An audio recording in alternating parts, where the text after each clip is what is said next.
Bikesports championship title as well in a self-built car. Cars coming up the line, the red lights are already on the gantry, shining brightly now as we get towards the end of the day. The sun just dipping behind a cloud, which saves it from dazzling the drivers on the run up the start and finish straight. There you can see the red light on. When it goes out, the race is underway for 20 minutes. It goes out and we're off and running. It's not a particularly good start by Joe Stables.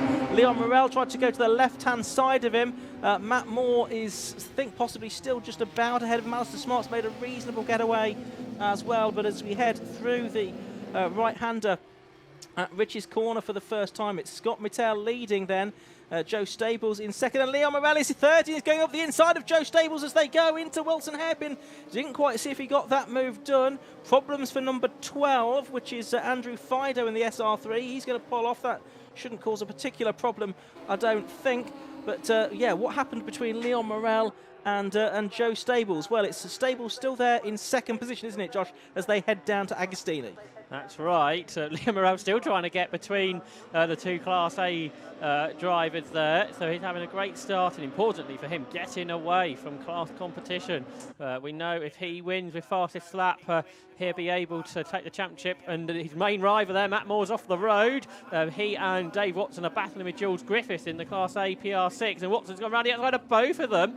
Has he made it stick? I think he might have done. So that was a pretty bold move there from Dave Watson. But they're a long way now behind the car of Leon Morel here.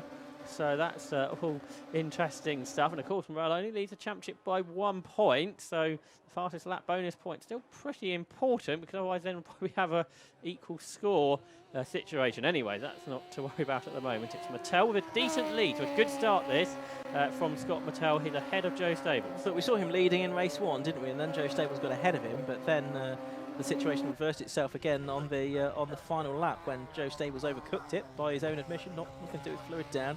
Going into Wilson Hairpin for the final lap after the racing resumed following a safety car period. So Leon Morel, where he needs to be, in the lead of Class B, and actually reasonably comfortably ahead in Class B as well, in third position overall. There's the next car in Class B, which is Dave Watson, and then Matt Moore is behind Julian Griffiths, who's the fifth place number 7 car as things stand. So 2 minutes gone, 18 minutes to go in this RLM Racing Bikesports Championship race.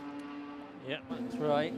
Gap of a second between the top two, so that's something to monitor over the next lap or so to see if Joe Stables can catch it all. To Scott Mittell, the dust being kicked up, and Leon Morel keen to keep away from that by the looks of things. There's Dave Watson behind. What's the gap there? That was 3.5 seconds between the Class B runners. And Matt Moore yet to get past Jules Griffiths, so he hasn't been able to progress past him at all. Griffiths breaks late, probably later than he was aiming for, but I think he stayed ahead of Matt Moore. He's raced sling cars in the past, moved over to Bikesports, I think, at this meeting a year ago. And he's running here in 6th position behind Griffith, right behind him underneath his rear wing as they turn their way through the Oggies corner. Just behind them is Alistair Smart, who's another of those drivers racing in the Burkitt Relay in 7 days' time. Griffith's much slower, I think, through Williams than the Moore SR3, but I don't think he's able to do much about it. There's class leader, that's Leon Morel. Don't think that 3.5 second lead is coming down at this point, Ian. Doesn't look like it, does it? So there is Griffiths in 5th position, Moore in 6th, and just in the back of shot you could briefly see the number 73 car of Alistair Smart, the driver from East Molesey. He's in 7th place, and then I think it was the Sabre Scala of Steve Bell, number 86, in 8th position. There's the Scala, and then it's Miles Drew in 9th, and he was off in the opening race, wasn't he? The leads have just gone through meanwhile, and the gap is 0.8 of a second now. It's come down. Stables then has done the best lap of the race on the first flying lap, a 1:52.06. And Morel is being caught by Dave Watson. Last time through, Morel did a 1:56.04. Watson a 1:55.16. So we're going to have to keep an eye out on that situation for third position, I reckon, Josh. Yeah, so the gap's under 3 seconds. So is that all done at the end of the lap? Because it didn't look like it was particularly coming down. But anyway, here are the leaders. This gap had come down, but at the beginning of the lap, Mittell looks decent. Don't think it's much less than 8 here, but different parts of the track. Stables perhaps is quicker. We saw it was like through Oggies up towards Williams where he passed him on the previous lap, so perhaps through this infield The PR6 is battery brakes so much later. You can see that on the brake lights there. Mattel had a long brake, presumably not a full brake on, but sort of a longer run on the brakes than Stables, who just touched the brakes and turned the car into Hamilton. So he was fully committed there. There's Steve Bell in that Sabre, and he's ahead of Doug Carter for that battle for ninth position, with Andrew Gordon, Mark Grayson behind. Yeah, so he's lost out to Miles Drew, hasn't he, compared to where he was on the previous lap, I think. So that's been a change. As there's the two leaders then, 0.8 of a second the gap between Scott Mattel and Joe Stables at the beginning of the lap, and probably still around about 0.8 of a second now.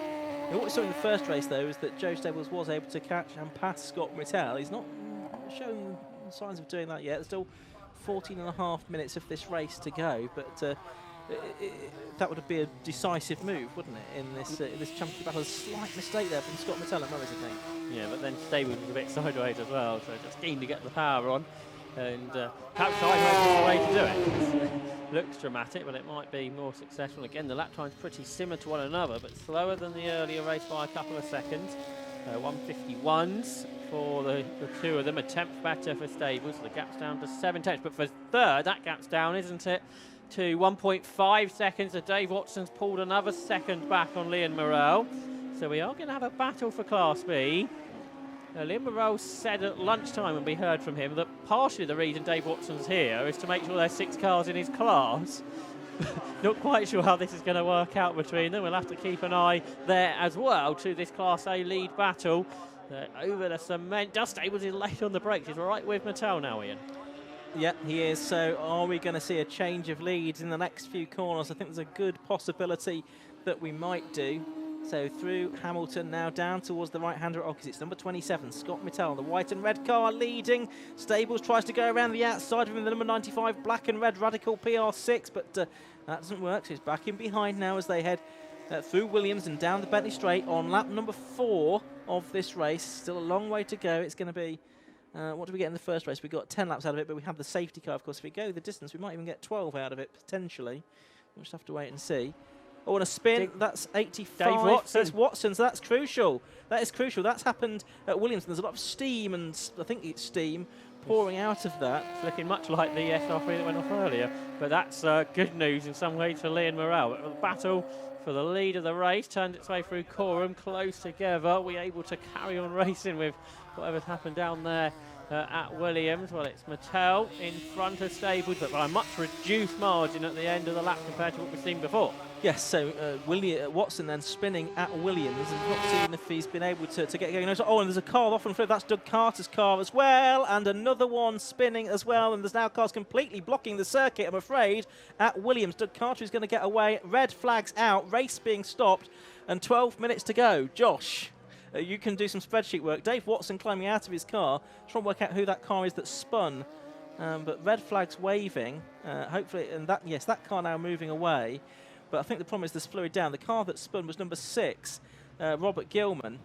So, presumably we don't restart here, Liam Morrell will win the championship and Scott Mattel will win the Class A championship, I reckon. I'll let you confirm that with your spreadsheet. Well, I'll work that in a minute. I mean, we moment. just need to see what's going on here because there's still 12 minutes to go. So we've got more than half the race to go. We've still got daylight. We still just about have daylight. So one would think if they can, they would try and restart it, but we'll have to wait and see if we get a red and checker situation. Cars are coming into the pits. Well, what happened? We don't get half points or anything with only a few laps done, do we, in don't. British motor racing? We don't. Thank goodness for that. So cars have been signalled down the pit lane, or they've at least gone down the pit lane. Yeah, it looked like they were making dramatic lines to the pit lane like that. They were ushered in that direction. There's no marshals on the start line, is there, to get them? No, and we've not got a checkered flag yet, though. So pit lane marshals just stopping them down. Doug Carter's carried on onto the grid and is sort of saying, is this where I'm supposed to be? But we'll await for clarification on what's gone on now. Doug Carter is moving forward. Other cars are coming into the pits. So you talk for a minute, Josh. Okay, so another red flag in the final round of the 750 mega round this year. We're all shamed that we had a lot of fluid going down today for whatever reason. And again at Williams, which we saw in the earlier earlier races as well. But Scott Mattel crucially was keeping ahead of Joe Stables there. Discussions going on the start line with Doug Carter. So as things stand, I get after drops Morel and Mattel both on 132. Hey, and Stables on 131. if you put race one results in. Yes. How many drops? Hold on, we need Morel to get the fastest lap in the end, which I didn't update for. So there we go. That would give him 1 point advantage, wouldn't it? Over. They're 3 drop scores. Yeah, 3 drop scores in Bikesports this season. Okay, I've not read the reg properly again, have I? But he did get the fastest lap in race 1, didn't he, Morel? In the end, in the class, yes, he did. So actually, those 3 drop scores don't matter. So I don't think they do. So I think you'll have Morel on 133, Mattel 132, and Stables 131. If it stays that way, Joe Stables is driving onto the grid again, so too is Scott Mattel. There's cars waiting in the pit lane here. They've not been sent back into Parc Fermé, so I think we're just waiting for guidance from race control as to what's going to go on here. I'm not very good at reading these regs, that one. Well, I got one right, didn't I? Yes, that's true. That's so the second one I got wrong. Start line marshals are stopping the cars on the grid. So I reckon in the first race we've got Morel on 16, and this race, as things stand, is on 15, isn't he? Mattel got 15 and heading for 15 again, and Stables 13 and 13, because as things stand, he's second with fastest lap in both races. So I think I've got today's points right amongst those 3. Morel is sort of trying to work out whether he's supposed to go to the pit lane or to the grid, and he's opted for the grid option, but not many others have. There's the Dave Watson car with the engine cover off the back of it now. And the car will need to be recovered, but it's a question of what fluid's down as well, and whether that will need to be addressed. We've got Joe Stables and Scott Mattel just sort of having a conversation as best they can with each other in their cars there. So the 3 that are going for the championship are the only 3 that are on. Oh no, there's a couple more coming. The only 3 that are on the grid, as things stand. If we were to have no more racing, I think Leon Morel's won the championship and Scott Mattel's won Class A, but that's all to be confirmed. And now the checkered flag is shown. The checkered flag is shown, and the race is completed, and that will mean then that, I think we agreed, Josh, Leon Morel is the RLM Racing Bikesports champion for 2021, and Scott Mattel is the Class A champion. Yeah, I'll go with that. I haven't looked at the third drop scores, but that makes sense. So yeah, absolutely interesting way to end the well, yeah, because I don't think anything will change on the whenever the results are put back to, will it? No, nothing that will affect, I don't think, fastest laps here. Dave Watson already got the Class A fastest lap, and I think Joe Stables the Class B fastest lap. So that is a rather, I don't know, disappointing way to end the RLM Racing Bikesports Championship season. They're going to be led around behind the safety car, I think, back to the paddock. Those cars that were out there on the grid, or no, they're not. They're just going to turn right into into Parc Fermé. Matt Suckling's down there. I don't know if we'll be able to grab a word with the drivers after this, but I'm sure Matt's listening to us, and if he is, we think it's Leon Morel, the overall champion, Scott Mattel winning Class A, and Joe Stables third overall and second in Class A in the championship standings. But an anticlimactic way to end the RLM Racing Bikesports Championship season, with that off for Dave Watson, fluid going down, and with darkness gathering, the decision being taken that not to restart the race. So Scott Mattel, can see, is in the garages now, in the scrutineering bay. He's just clambered out of his car, so he'll be the recipient of the winner's garland for the second time today. And I think he'll also have got the Class A championship. But really, there's nothing you could do about Leon Morel in Class B, of course. Completely different set of points that they're operating for. So Scott's done well, not quite everything you can do today, because if you've got the fastest laps as well, then he would have been champion. Indeed. But Leon Morel hasn't been beaten in any of the races he's finished in Class B, so I think that, and he's had to deal with not having full points in some races where they haven't had 6 cars, and so I think he's a deserving champion there, and somebody that's very new to car racing as well, so he's done great stuff in that Radical SR3. In some ways, he's sort of been a little bit overlooked, because so many times this year there's been a great battle for the overall win that we've been focusing on, but Leon Morel usually has been beating most of the other Class A cars, as well as his class competition. And if you were Mattel, would you have wanted that race to restart or not? Because you could always risk losing out on the Class A championship. We're ready in the pit lane, so we can find out the answer to that question with Matt Suckling.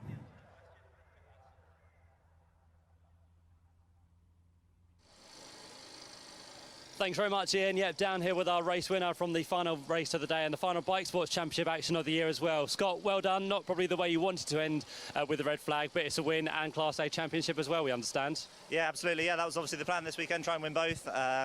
Bit lucky in the first race, but yeah, it was good fun race with Joe in the second one. Up to that point, now you were keeping Joe at bay. You was getting closer and closer as the race wore on. Yeah, I had him at bay, and then I made a little mistake. I got him closer, and then it was sort of to and fro in. But yeah, it's been a great year racing this Joe this year. We've been so tight, and we've had such close battles, but we've not touched paint once. So it's been really good. And the Mattels stood up really well as well as a car. Absolutely, the car's been brilliant all year. I take this opportunity just to thank my dad, who put so much time and effort into it as well, and my mum and my wife and my kids who put up with a lot. And a big thanks to everyone over the team, Chippy, James, Max, Gareth. I can't even think of everyone else, but yeah, they've been working so hard this weekend, and we're trying to get Dan Gore's car sorted so he can come try and do the same tomorrow. Good stuff. Well done, Scott, and congratulations on Class A. Cheers, thanks very much. There we go, Scott Mattel, your winner of that race and, of course, Class A. Let's have a quick chat as well with Joe Stables, who finishes in second place. Joe, not how you wanted to end, really, and, of course, with the red flag, it brought it to a close a little bit earlier than expected, but still second place. Yeah, I'm not bothered. It's what it is, isn't it? I mean, I'd like to go a bit further, but I can't argue with them, can you? You've had a couple of championships in bike sports. I'm sure you'll be back to try and do it all over again. No, my dad's going to do it next year. Oh, is he? Yeah, he's going to jump in the seat and have a go. What are you going to be up to? Maybe GB4 we're looking at, maybe. Or just Fun Cup or anything, really. Just going to have a look, see what's about. Yeah, something a bit different. But this year, overall, it's been good. You've had some really good results as well. Yeah, it's been a good race between me and Scott. You know, he's a good driver. And it's always clean, fair racing. So, yeah, it's been really good. Well done, John. Second unlucky, but good luck for next year. Cheers, mate. Thank you. Here we go. Joe Stables, second place. And let's have a quick chat with our Class B champion, overall champion and winner, of course, Leon. Well done. Congratulations. You did it. How does that feel? Oh, mate, I'm absolutely blown away, to be honest. Something I'd never anticipated doing. So, yeah, mega chuffed. It was a hard race, of course. There was lots going on. You knew what you had to do. You knew where you needed to finish. And, of course, Class A was all in their hand. You couldn't really do anything about that. No, and I was just sort of watching the race unfold in front of me. I got the job done at the start. My teammate Matt, who's pushed me hard all weekend, and just watched sort of Joe and Scott drive away. And I was just happy to see Scott was in front. Obviously, that was helping my championship standings. Yeah, so yeah, really blown away. Don't really know what to say. First year of competitive motorsport, so to achieve my goal at the last meeting of the overall, of the class championship was mega, but to win the overall is just ridiculous. Well, you've done well. It's been a hard season. You can now go and celebrate, relax, and enjoy the off-season. Thank you very much, and big thank you to all the North Motorsport guys and my family who've helped me this year. Leon, many congratulations. Well done. Well deserved as well. There you go then. Our champion this year in the RLM Racing Bikesports Championship is Leon Morel. And what a great day's action it's been here at Snetterton. We're going to do it all over again. Lots more to look forward to on day 2. For now, though, back to Ian and Josh.